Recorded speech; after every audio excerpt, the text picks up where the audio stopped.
24 oras. Dahil hindi natutulog ang balita. May bagong hamon na kinakaharap ngayon.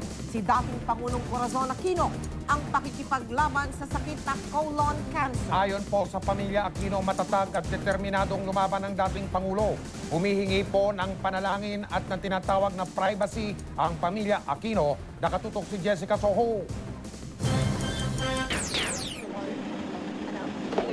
Kahapon lang, larawan pa rin ng katatagan si dating Pangulong Cory Aquino nung dumalo siya sa Mass for Truth at Easter Mass sa St. Joseph's College dito sa Quezon City. Naroon din ang kanyang pamilya. Habang buhay tayo, habang tayo ay mga Pilipino, huwag nating kalimutan, ito lamang ang ating bayan at ito ang ating utang sa ating minamahal na bayan.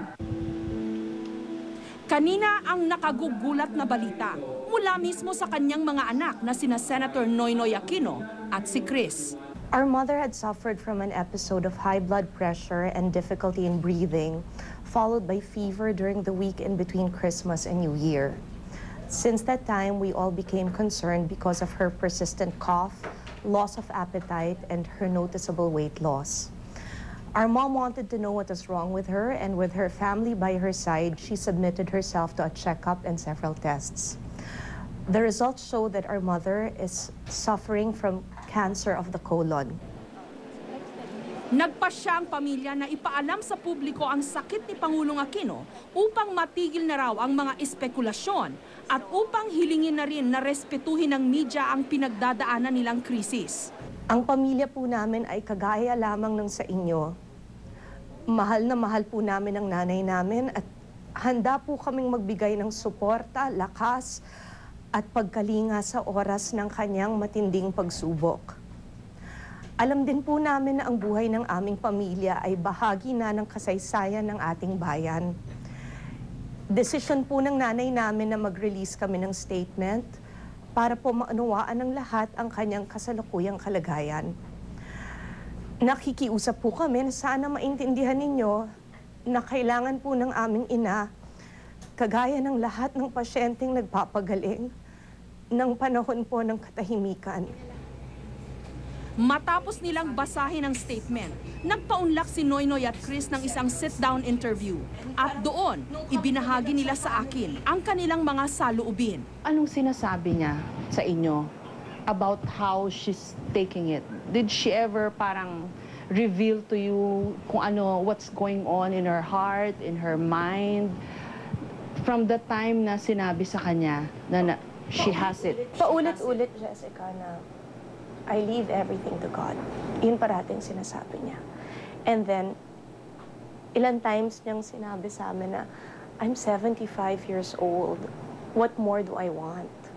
Yun lang. Yun yung ano talaga, na parang kami nga, pag sinasabi niya yun, tatahimik na lang kami. Kasi kung sa kanya na nanggagaling yun eh. Okay, I've been reflecting on it. At talagang parang continuous pa rin a source of strength eh. Yung siya pinaka-most at peace, siyang ano, parang hindi mo sabihin relax, no? Pero pinaka-calm sa amin lahat. Buong loob daw na tinanggap ng dating Pangulo ang balitang meron siyang malubhang sakit.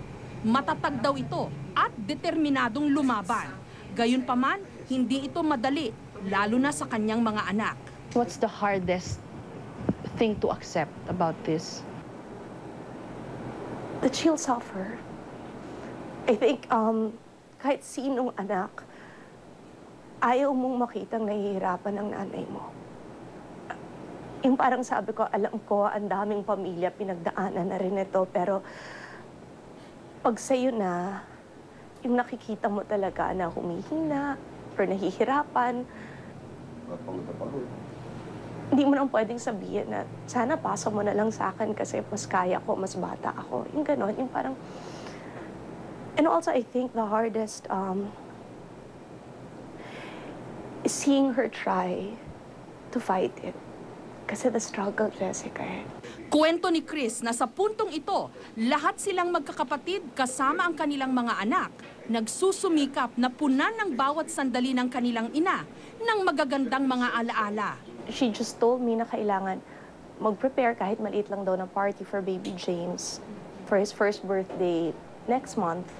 So, yung sabi niya, kahit just the family. And I think also, Jessica, nung unang sinabi sa kanya, yun yung una niyang sinabi sa akin. So I think she's trying her best to store up memories for us. Sa kanyang parte, aminado si Noynoy na nung una, question niya kung bakit kailangang pagdaanan ulit ng kanilang pamilya ang isa pang matinding unos. Pero sa hulian niya, ang katapangan at katatagan pa rin ng kanilang ina ang siyang pinanghuhugutan nilang lahat ng lakas at inspirasyon. Itong sakit na to, dinadaan ng proseso nito, yun talagang, di ba yung why does she deserve something like this? Yung justice, yung compassionate and loving God, no? Pero at the same time, yung principle of my mother is so at peace, no? You cannot but believe that she's really imbued by the Holy Spirit. So, that in itself is parang a calming influence. Bukas, sisimula ni Pangulong Aquino ang kanyang chemotherapy sessions. Ayaw sabihin ng pamilya kung nasa anong stage na ang kanyang colon cancer. Humihiling sila ng pangunawa at dasal mula sa sambayanan. Sinabi ko sa kanya na, Mom, alam mo, when you told us what is wrong with you, the first thing that entered my mind is, bakit ako mag-aalala when sigurado naman ako you're going straight to heaven? So, yun, Jessica, siguro kasi mag-aalala ka lang naman talaga kung feeling mo naging masamang tao ito and all. But ako, alam ko, with open arms, i-welcome siya. Kaya lang, syempre, bilang mga anak niya, nagpe-pray kami na, a little more time, please. Yun lang yung pakiusap, di ba? Na habaan lang, kung pwede pang habaan ng buhay. Kasi, we need her. Ako po si Jessica Soho, nakatutok, 24 oras. Nagkaisa po sa panalangin para sa paggaling ni dating Pangulo